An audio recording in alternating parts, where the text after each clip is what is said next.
Hormuz প্রণালী, যেখানে সামান্য ঝামেলা হলেও তেলের দাম অজানা হিসেবে বাড়ে, বিশ্বজুড়ে বাজার থেমে যায়। আর এখন সেই জায়গা পুরোপুরি উত্তেজনার মাঝখানে। একদিকে আমেরিকা বলছে আমরা তোমাদের তেলের নিরাপত্তা দেব, অন্যদিকে ইরান বলছে যদি আমাদের জলপথে প্রবেশ করো তাহলে ভুল বুঝবে। এই অবস্থায় ড্রোন হামলা, যুদ্ধ ঝুঁকি, তেলের দাম সবকিছু একসাথে লড়ছে।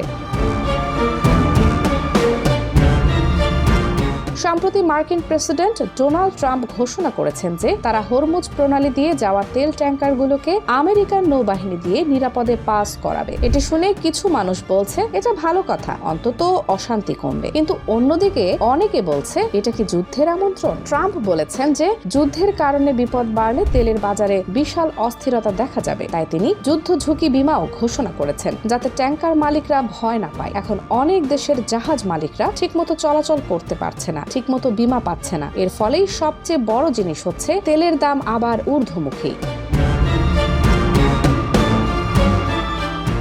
ইরান, বিশেষ করে তাদের ইসলামিক রেভলিউশনারি গার্ড কর্পস, মার্কিন ঘোষণার জবাবে বলেছে যে তারা এই সিদ্ধান্তকে সহজভাবে নেয়নি। আইআরজিসির মুখপাত্র বলেছেন আমরা চাই শান্তি হোক, কিন্তু যদি কেউ আমাদের নৌপথে বা এলাকায় প্রবেশের চেষ্টা করে তাহলে আমাদের সৈন্যরা প্রতিরোধ করবে। সহজ ভাষায় বলতে গেলে ইরান বলছে ট্যাঙ্কার নিরাপত্তা দিতে পারো, কিন্তু আমাদের এলাকা বেমালুম ইগনোর করো না। যদি প্রবেশ করার চেষ্টা করো তাহলে আমরা প্রতিরোধ করব। এটি আর কোনো খেলাধুলা বা ডেমো নয়, তারা সত্যিই প্রস্তুত।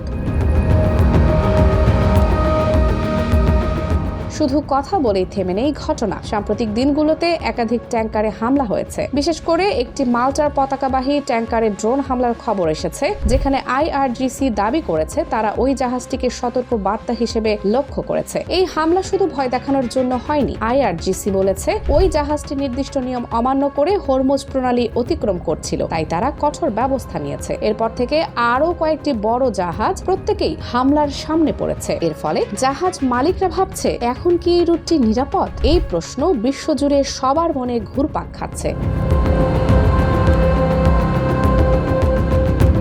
যদি হরমুজ প্রণালীতে সমস্যা থাকে তাহলে তেলের সরবরাহ বাধাপ্রাপ্ত হয়, এর ফলে তেলের দাম বাড়ে। এটা শুধু তেলের দাম বাড়ানোর গল্প নয়, জ্বালানি খাতে মূল্যস্ফীতি, পরিবহন খরচ বাড়া, খাদ্য ও পণ্যের দাম বাড়া, উৎপাদন খরচ বেড়ে যাওয়া সবকিছুর উপর প্রভাব ফেলছে এই উত্তেজনা। সাধারণ মানুষের দৈনন্দিন জীবনেও এর প্রভাব পড়ছে। গাড়ির পেট্রোল, রান্নার গ্যাস, ট্রাকের ভাড়া সবকিছুর দাম বাড়ছে। ট্রাম্প বলেছেন যুদ্ধ যদি শেষ হয় তেলের দাম দ্রুত কমে যাবে, তবে সমস্যা এখানেই, যুদ্ধ কখন শেষ হবে তা কেউ জানে না। এই পরিস্থিতি নিয়ে মার্কিন পেন্টাগনও দ্বিধায় পড়ে যাচ্ছে। একদিকে প্রেসিডেন্ট আশ্বাস দিচ্ছেন, অন্যদিকে সামরিক নেতৃত্ব ভাবছে পরিস্থিতি এতটাই জটিল যে সহজে সমাধান আসবে না। এটি মোটেই সাধারণ যুদ্ধ নয়, এটি অর্থনৈতিক, কূটনৈতিক, সামরিক সব মিলিয়ে পুরো বিশ্বব্যাপী একটি সমস্যা।